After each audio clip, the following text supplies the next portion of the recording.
BlizzCon World Championships, where Ostkaka went on to defeat Thijs in the semifinals and then defeat. Do you know who in the finals? Hot Form. Hot Form from Canada. That's right. Yeah, I remember because I was casting that BlizzCon. Oh, wait. No one talk about that, yeah. TJ, of course, was snubbed from the casters list. Instead, we had pretty much every other Hearthstone streamer. We had Crip, Amaz, Raynad, even Hyped joined in on the casting back then. Yeah, so then I made it my vow from that point on to join Blizzard. From the inside. And choose the casters for the rest of eternity. Wow. You okay, Dan? Yeah. You gonna be all right?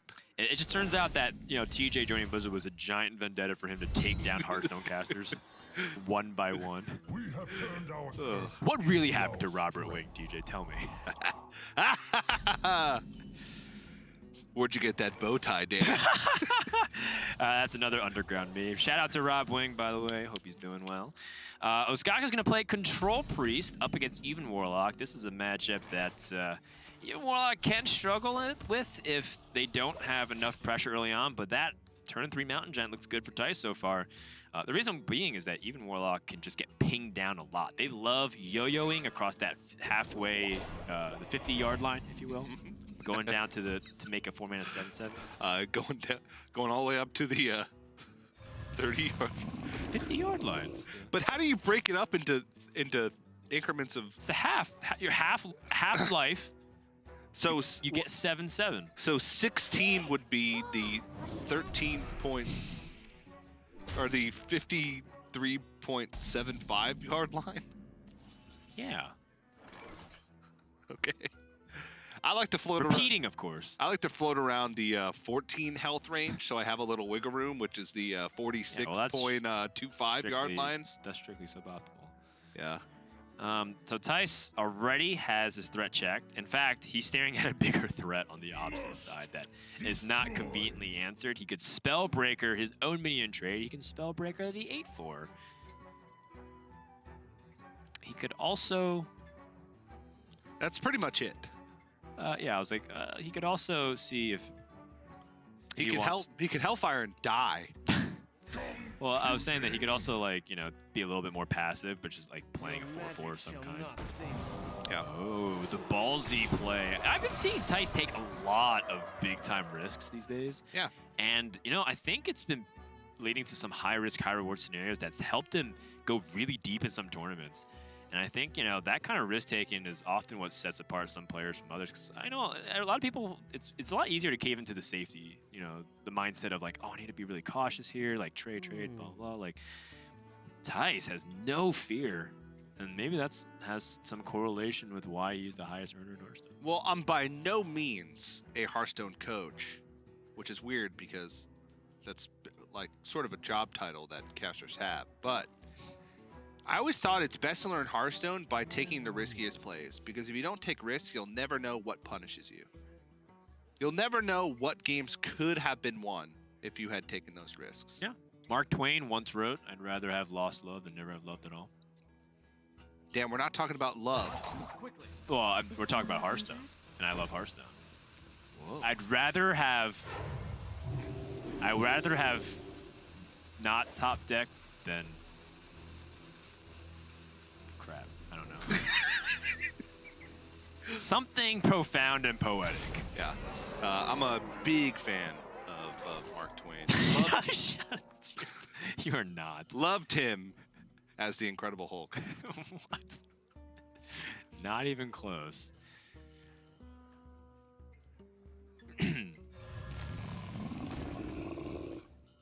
Yeah. Push the damage.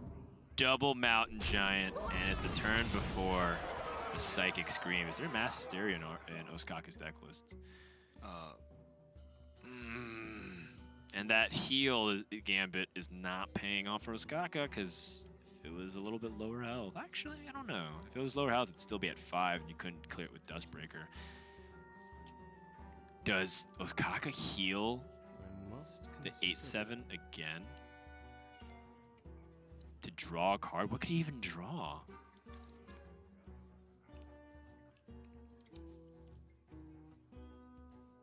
This is supposed to be a good matchup. There's for no Kaka. Mass Hysteria. Oh I mean, it's not fairly common. It's just one of the things you just keep in mind. Yeah. And that risky play from Theis. I mean, the reason why we say it's risky is just because you're always very, very vulnerable to some of the removals. But if you know Ostkaka's deck list and you know that he can't punish you that much for it, it's a great call. This is rough. So Ostkaka could draw cards, but he already kind of has all the cards he needs, to be honest. Like, he's got Psychic Scream, Anduin, and Alexstrasza. He doesn't need much else. So he could actually just heal himself and stall. And I think that's the right play here. Yeah, but now he's going to be on the back foot for a while because even though he has Psychic Scream next turn, that gives Theis a free turn of development afterwards that he'll still have to deal with. Now he has Shadowy Branduin to follow that up, but what if it's not a 5 attack or more minion, Dan? What if it has less than 5 attack? Well, it won't die. Astute. Thank you. Am I hired again for the next job? Thank you. Thank you. You're watching Hearthstone.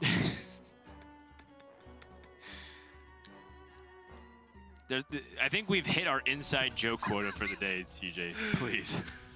I don't want to have to go back and like That one's an outside explain joke. every single one. Yes. It's just, Ow! you have to have watched Hearthstone in 2015, which we took a throwback to. That is so true. In 2015, Admirable was not casting anything there's no HCT, so Admirable wasn't casting. No. He was casting PvP Live. PvP Live, the Hearthstone Pro League. Yeah. And his instructions was to be as epic as possible, which he took to the umpteenth degree. And so he used to sign out every outro like with some really intense one-liners, and one of the peak of it was, "You're watching Hearthstone." And so whenever we meme Admirable in the backstage, we sometimes say that. Just Yeah, so it's not an inside joke. It's actually just a throwback to 2015. Well played, TJ. You successfully out-memed me. All is right in the world. Even when you're not cast with him, you can't stop picking on him. Poor guy. Picking on him. People think Sato's like the biggest bully out of all the casters. TJ is actually the biggest bully out of all of them. We bully each other. That's just how How we often work. do we bully you? Often. I bully myself. Oh, look at this play! I love this play. See, I foreshadowed this. I didn't call it. I just foreshadowed Well, you're it. talking about the possibility of it, and it Yeah. is fantastic spot recognition from Theis saying, you know what? Ostkaka took so much time thinking about stuff. He probably has a really good Shadow Reaper Anduin set up, and I don't want him to kill. This my brings hooked reaver. this brings me back as well. If we Wow. recall back to the 2015 semifinals Hearthstone World Championship with Tyson Ostkaka playing a Freeze Mage Mirror, they were outmaneuvering each other by pinging their own face to make it so that they protected themselves from burn damage with Ice Block being popped. Counterintuitive plays. That's what makes it really interesting. And now Theis has another choice. Oh my goodness. Round and round we go. Now, to be fair, I believe he played 2 Hooked Reavers in a row and got screamed twice in a row. But the Lich King here kind of goes a little bit against what Theis was trying to do, but the nice thing is that it curves into Blade Reaver Gul'dan in the following turns as well. So Theis actually has some real choices at this point. Yeah, I think we're just reloading with a couple more 4-attack minions. Yeah.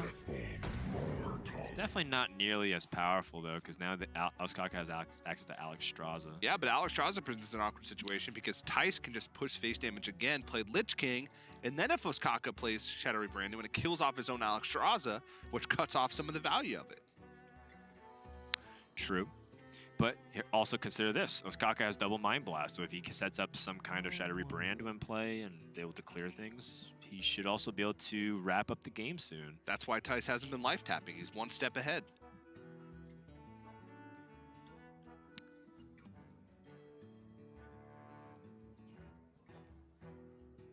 Well, Ostkaka can go for the Cabal Shadow Priest play with the Twilight Acolyte. You could steal the Hooked Reaver, remove it from the Demon Pool. The other option is to Alexstrasza yourself to 15, and then use that to fight back on the board for a little bit of time before you Anduin. And I think that's okay to Alexstrasza yourself if you end up choosing to go for it, because most likely you're not going to be able to safely Anduin for a while. You're going to constantly be really scared of like double Hellfire and Bone Mare, so you're just going to most likely respond after your opponent plays a big threat with their Anduin. Mm-hmm. And then if I'm Thijs, he's feeling, ooh. Well, no, I like this because then if you no, because Shadow Reaper gets Yeah, up 5 armor, the Shadow so you're Reaper not ran- setting up for anything. Yeah. Maybe he makes it. No, I don't think there's any point to making the trade either. no, you go face. Yeah, because Shadow Reaper Anduin kills off the Alexstrasza anyway. Oh, missing this 8 damage when your opponent's at 11 feels so bad, but there's also a possibility that Thijs could get cheesed. But how would he get cheesed? Let me see. There's no silence in the deck. There's no Fire Tree Witch Doctor, so he can't pick up a silence. If he plays Shadow Reaper Anduin, there's no way he pushes through because it kills off the Alexstrasza as well. You're right, He can't say Twilight Acolyte, Cabal Shadow Priest, push 8, and then Mind Blast to kill him because he's at a healthy enough life total, and that costs more mana than he has. Yep, and then playing Shadow Reaper Anduin, Ostkaka can go up to maximum of, let's see, 6 from the Divine Hymn plus 5, so he can go up to 14. I must consider. But I think he wants to go for that ping because then he sets up for lethal the following turn should there be no healing. But then he's looking at, he's at 8 life, and Thijs has 4 damage on the board. Oh, that is so close. Yeah, but That I is think really, really close. that would require Thijs to have 2 Hellfires to kill him. I wonder. Yep. 2 Hellfires or a Dread Infernal and Hellfire. Oh, Dread Infernal plus Hellfire. Or... That's it. Yeah, because he didn't play a Lich King, so he couldn't have He a... play Lich King, only has 1 Bone Mare. It might be a gut check time for Ostkaka, or is he going to take the safe play of trying to be a little bit more cautious? But I think it's time for a Death Knight battle because Tyson. Oh, yes! That is some 2015 World Championship plays right there. Oh, what a draw from Thijs! What, you told me to throw it back like it's 2015? That was intense. What a game! I Back felt that in and my chest. forth. And like, I think it was just correct on both sides all the way through. Yeah, It was very well played. and that's what you like to see. We called the outs from Thijs. I think even with Blood Reaver Gul'dan, it would have brought him up to 20. So outside of, no, yeah, he would have been safe anyway, but maybe Ostkaka stabilized from there with the Divine Hymn, because he still had that in the hand, so ends up being the difference maker. The Dread Infernal picked him at the end, but Thijs making some solid reads, solid plays, and being rewarded for it. Yeah, and this is really scary too, because Thijs' last deck is his Hunter himself. Both of these players have an idea to target the Hunter decks. So we'll see if Thijs is able to complete the sweep and get a little bit of revenge from the blast of the past, or will Ostkaka be able to make history repeat itself? We'll find out right after this.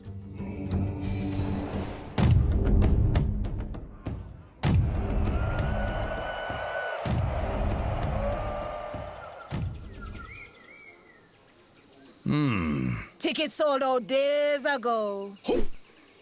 Oh, that's too bad. If only there was someone around with tickets to sell, I'm sure they would be willing to make a deal. For gold. At triple the face value. I will pay for that.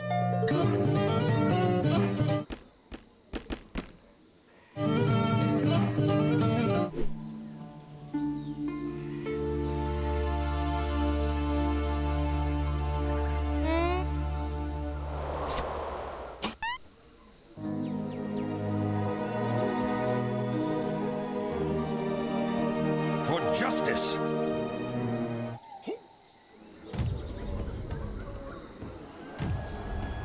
Raffle tickets! Get your raffle tickets! Everyone gets a raffle ticket. Keep it ready for halftime. We have the greatest prize anyone's ever seen. Oh. Get your raffle!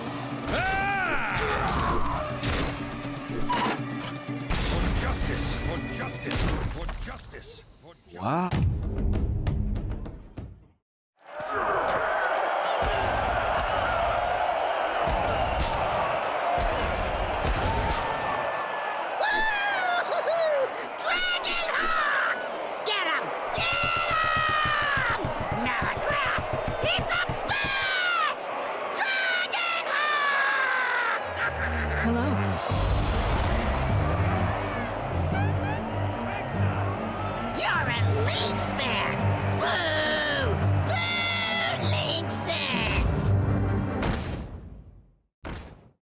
Give that minion a turn to get ready.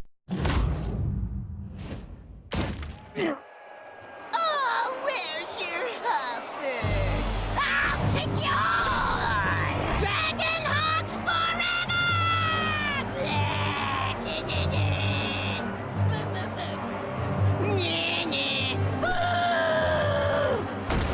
And what do you want? You want some of this too? Let me change your mind.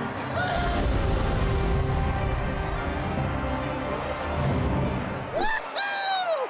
Zombies!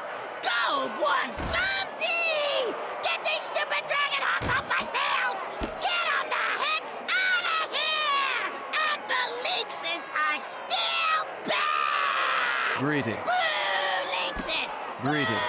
Boo! Greetings. Go away! Greetings. Greetings. Greetings. Greetings.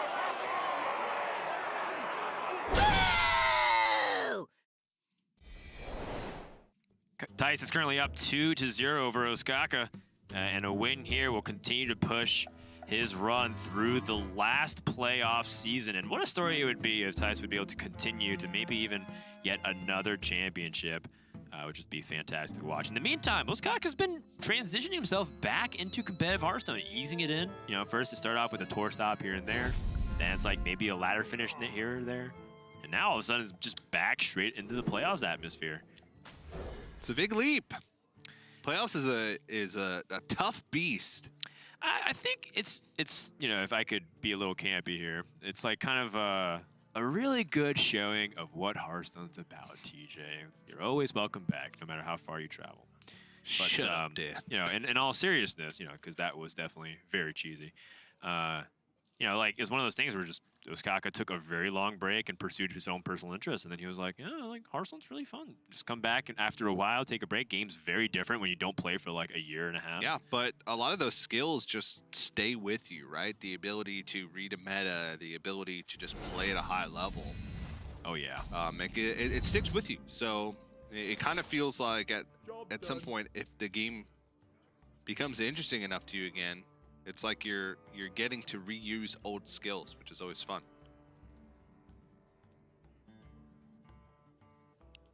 Well, this is going to be a little bit of an awkward start here for Thijs because he doesn't have a one drop and he is on the play, and Ostkaka has options to say the least. And this hand right here is deceptively tricky. I think there's a lot of ways that you could play it. I mean, there's people who save their coin to try and really push out like a rush minion to get, you know, the trades on board, or maybe they try to prioritize the Cracking Razor Maw. But one thing is certain: early game board dominance is king in any hunter versus hunter matchup.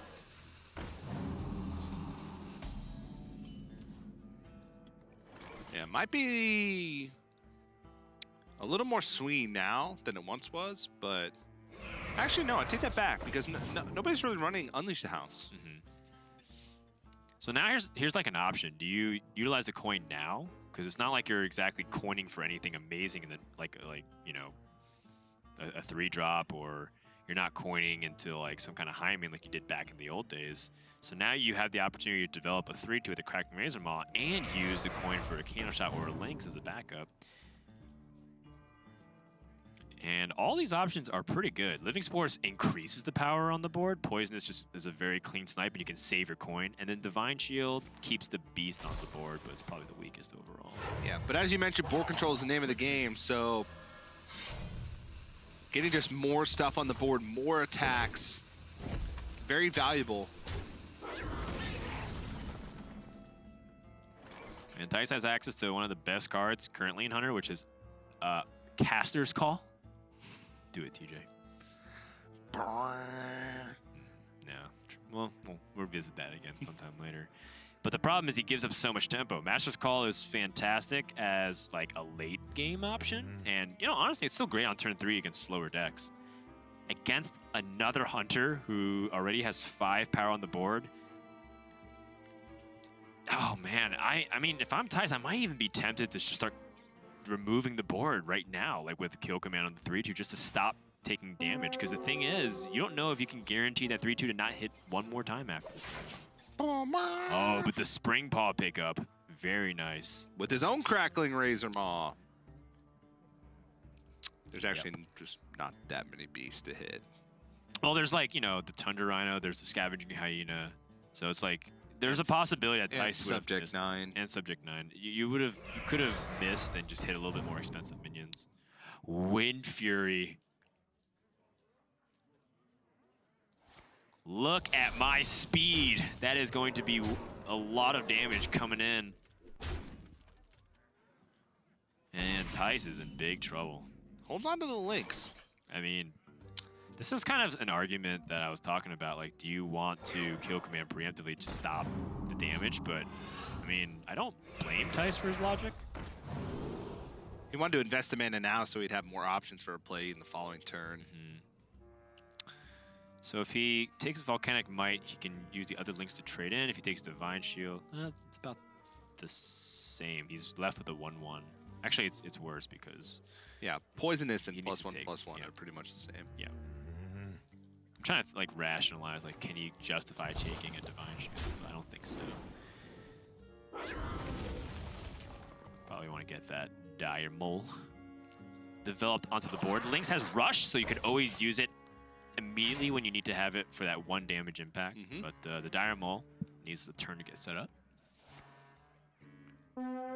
And now you get to see how Master's Call is very powerful, because when you already have that board, it just makes it extremely potent to develop into all these smaller, cheap options. Yeah, and Tyson's going to be spending most of his turns playing reactive, where Ostkaka's going to be able to play proactive. So Right.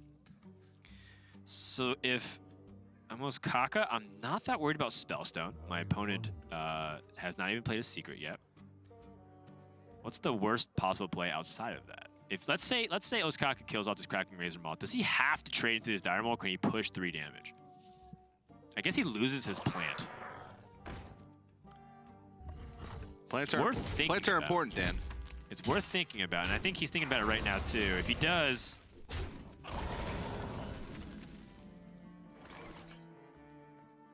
All right, well, I think now it's time to go to the Spellstone plan. He can trade off the Crackling Razor Maul, play double secret this turn. yeah, a trade is preventing the usual stuff like Scavenging Hyena and Animal Companion from, like, with Leok, for example, to really ruin him. Yeah. So, and I think Ostkaka recognizes that he's already in a pretty significant damage lead. You know, we just crossed the 30-yard line. Oh my god. We did.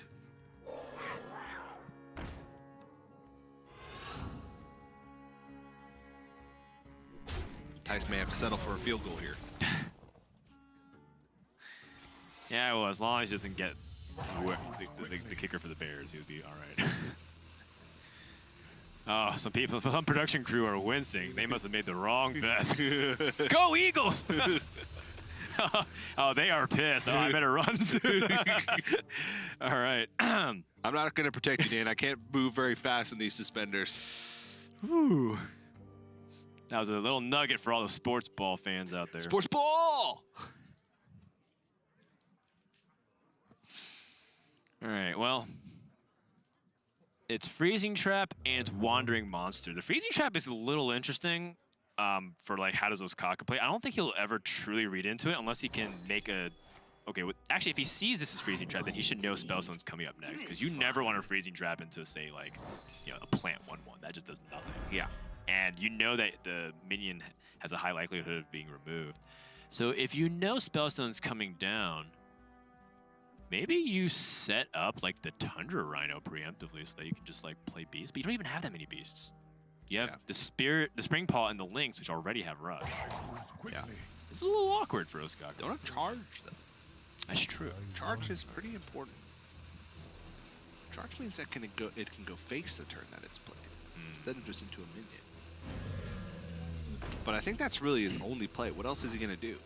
He's sort of the aggressor in the state of the match currently, and if he just plays Master's Call, he doesn't guarantee himself a good play to follow that up with just 2 mana. And this is still really scary in its own right, because now the big problem with Tice playing Spellstone is that if Ostkaka has a Scavenging Hyena plus anything that can increase its damage, that's pretty much just the game right there on the spot. Yeah. I mean, his own Spellstone is not bad. But this didn't end up being as massive of a power play as I think Ostkaka was hoping for. Yeah, there's quite a few options here for him. But he can still Master's Call, which would have a high likelihood of drawing the Hyena. It's not enough mana.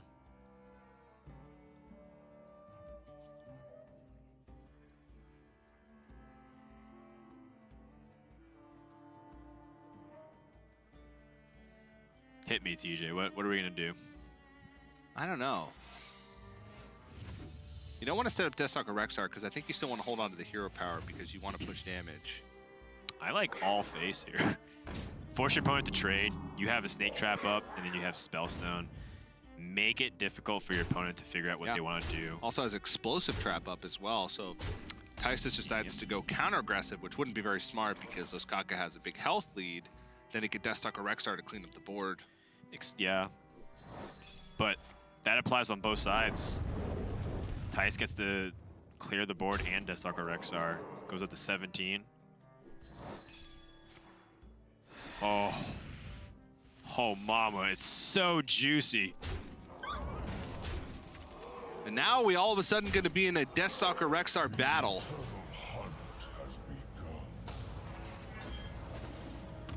Maybe. I mean, Ostkaka still does have the life lead, but he's losing the board. Yeah, I think it might have to be Deathstalker Rexar on his own side. But then he's giving initiative back over to Thijs.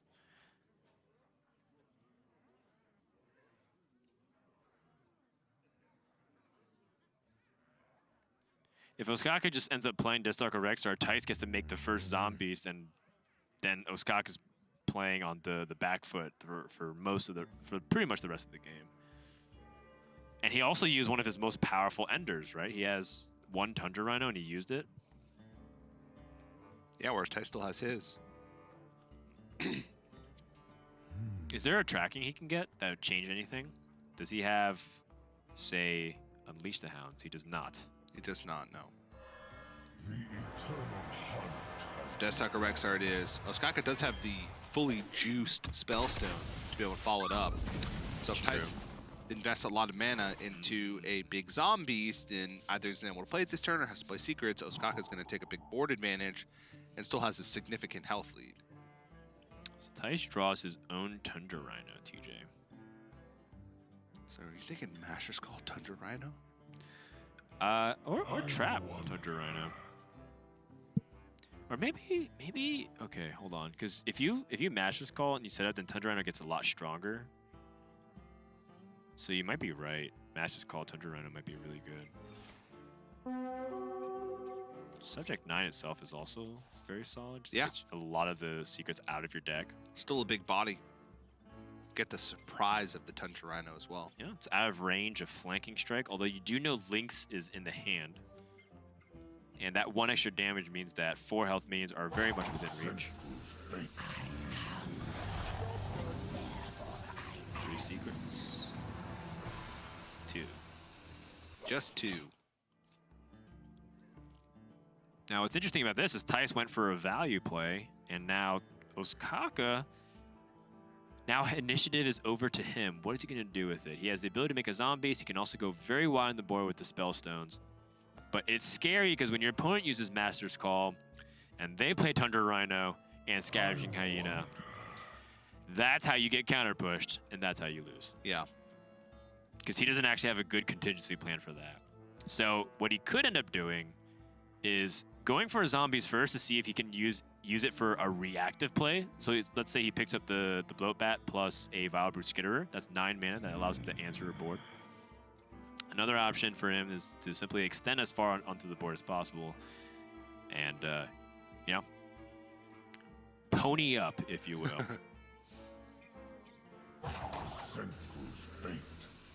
Thijs doesn't really have the option to go aggressive if Ostkaka just plays out the Spellstone here because that's 17 life. Ostkaka probably looking for burst damage here with the kill command. There's also a case for Dire Frenzy on the Lynx, too. But looks like Ostkaka. Oh, putting the big boy pants on. Going in for the kill. It's a tough decision, and Thijs picks up the Scavenging Hyena. Ooh. Tundra Rhino, Hyena, Springpaw, Lynx. This is looking very good for our Dutch player. The only thing he has to follow it all up, though, is a bunch of secrets. So that may not be the best, but... He's got Zombeast, build the Beast Hero power. So he can still sew together some beasts and try to concoct himself a win condition that way. But the immediate concern for Thijs is to, one, not die. I'm actually a little curious on how Thijs is going to do this. Is he going to trade or is he going to push? And I think he's trying to find the perfect balance. First of all, he has to consider that Ostkaka tracking, and he has the ability to potentially have double kill command. So if he's at 17, he doesn't want to leave 9 power on the board because he could die. So he has to remove at least 2 of these wolves and the hyena. In order to do that, he has to trade with his scavenging hyena. That's not great. So he makes the trades. Does kind of protect his Tundra Rhino, but I guess kill command would answer it. Yeah, kill command or just, Lynx. Yeah. Deals most of this. So now Ostkaka again has choices. And this is something that I feel like Midrange Hunter has gotten like a complete breath of fresh air compared to how we were playing it for the past year and a half, where it's like Midrange Hunter still existed, but it was fairly linear. But Deathstalker Rexar and all these different like things like Master's Call and how you use it, and more importantly, how you build your deck around it, has given a lot more depth on like, do I play it now or do I go for like a zombies because I know my percentage chance for a bigger threat is here. I wonder. So we have the ability to Scavenging Hyena, Lynx, Dire Mole, and Freezing Trap this turn. That seems pretty reasonable because Subject 9 is not going to draw anymore, so it's just like kind of an awkward card for your opponent to deal with. And your opponents use double Springpaw and Lynx, so they would have to, and Tundra Rhino, right? So there's not many ways that they can punish a Freezing Trap from hand. Yeah, he could also go kill command instead. Oh, kill command, yes. Because even if you freezing trap, then you could have a cheap beast in hand, which he knows there's a potentially a cheap beast for Master's Call that he can use for the freezing trap. I like it.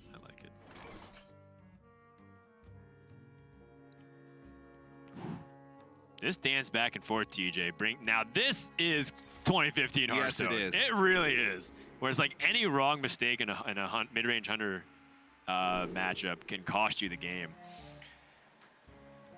He does have Bloatbat and Gastropod possibilities, and it looks like that's exactly what he took.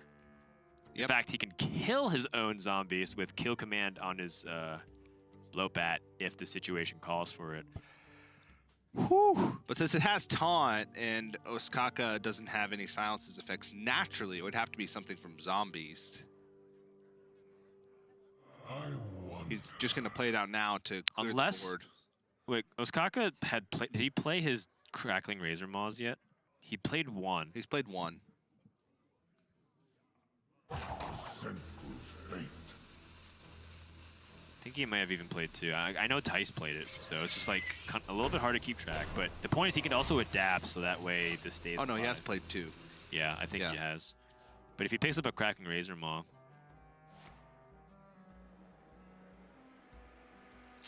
choosing a beast. None of these are good. I think he might pick Loose Specimen just for the raw stats. He's a 6/6, and there's no other friendly minions that are going to survive. Yeah. So that's 5 mana. So if you pick Iron for a Grizzly, it'll be a 9/9. Whew, that's really scary if you're Thijs, because then you might die to 1 kill command. Oh, another thing to consider is a secret too.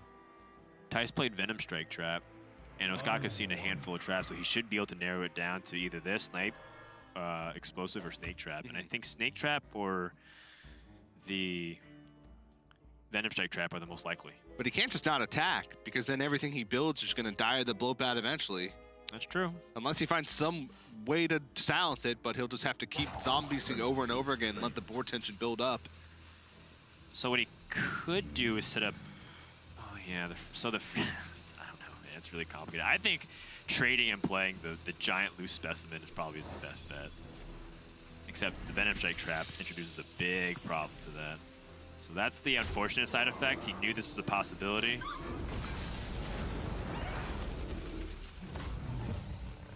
Ooh.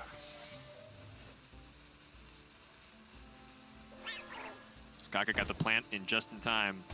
I like this holding the Diarmal too in case he needs it for a cheap kill command activator.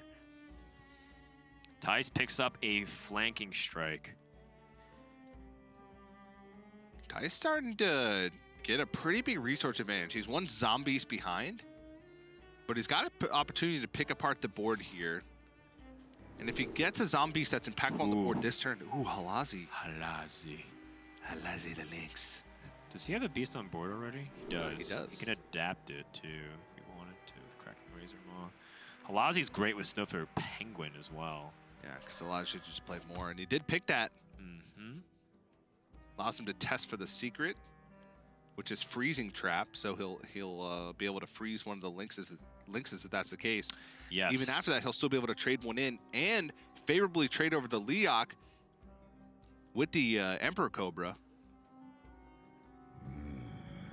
I think he's testing for secrets just to make sure, like, he doesn't get sniped, for example. Yeah, well, also making room in his hand for more lynxes. True that. Because he'll still be able to play another one, because this one's going to get frozen back. He's going to see that. You are correct. Ostkaka doesn't even play a snipe. So that is the case. Thijs, full control. Ostkaka does have the life lead, though. Twice as much, practically. Scale. All very awkward. Yep. The best Expensive value, stuff with with no board effect, pretty much.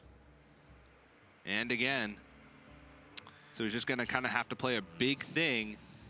You could play Subject 9 with the Young Dragonhawk and just kind of start dumping a little bit of the secrets, but also keep in mind the card count for their decks. There's not much left remaining on both sides. They've used a lot of their big stuff. Their Spellstones, their Tundra Rhino.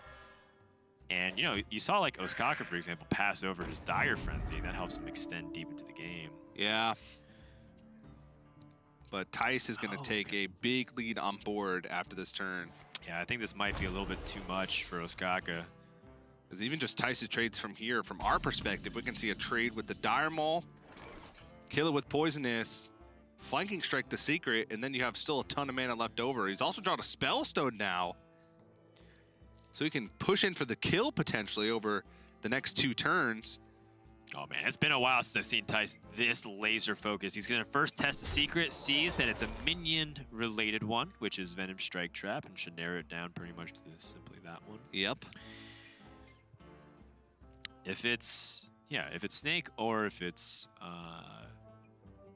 Venom Strike Trap, you should be fine because you'll be able to answer with the Lynxes, and if it's simply the Venom Strike Trap, you just kill it like you said.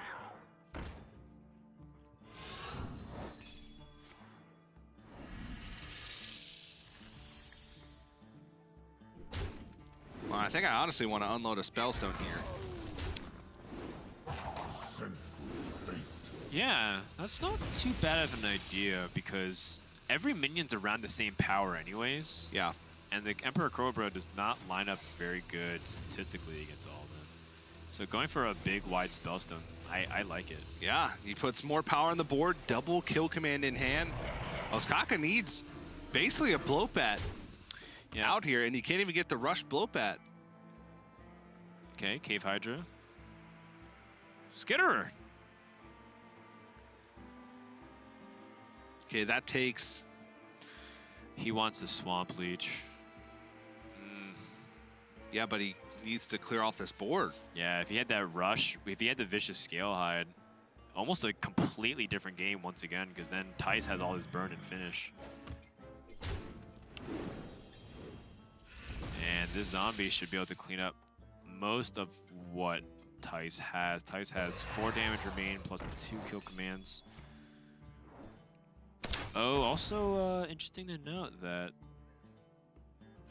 the snipe ends up not allowing Ostkaka to take a minion, so that was very nicely done too. Yeah, still a very impactful zombies there, though, able to narrow it down. But, I mean, we're starting to get to the point where Thijs is going to push lethal damage. Some cheap beasts which can be good. Also stealth. Yeah, I like the stealth a lot. 'Cause it's very difficult for Ostkaka to interact with it unless he picks up like another Cave Hydra situation. Yeah. And rush, it would have to be Cave Hydra rush again with enough tack to get through it. So he does just basically pick up the biggest possible thing. And once again, Ostkaka's got to rely on the zombies to get him through the situation. And Ty's looking to play out the links. I don't think it really matters. The only way it would matter if he needs the one-mana beast to activate kill commands for some reason. But if he just needs double kill command, he has the 3-mana links to be able to do just that, so.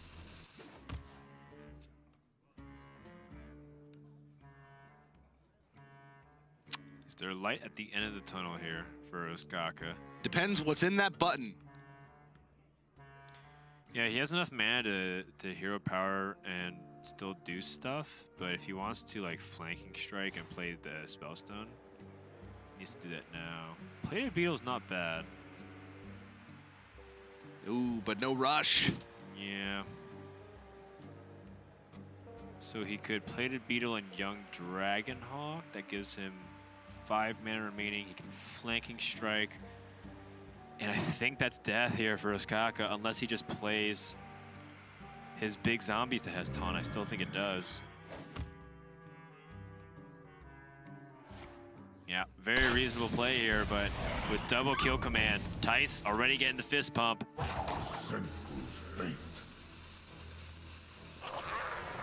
It took 4 years in the making, TJ. We finally arrived to Thijs's revenge for 2015 World Championship. He's done it. And we'll just have to resolve this best of 3 of 5 for another day. Well played. Set your calendars for 4 more years. In 2023, they'll battle it out again. Oh, hopefully. That'd be pretty sick. Me and Dan will be here to bring you back in time once more. Yeah, that's right.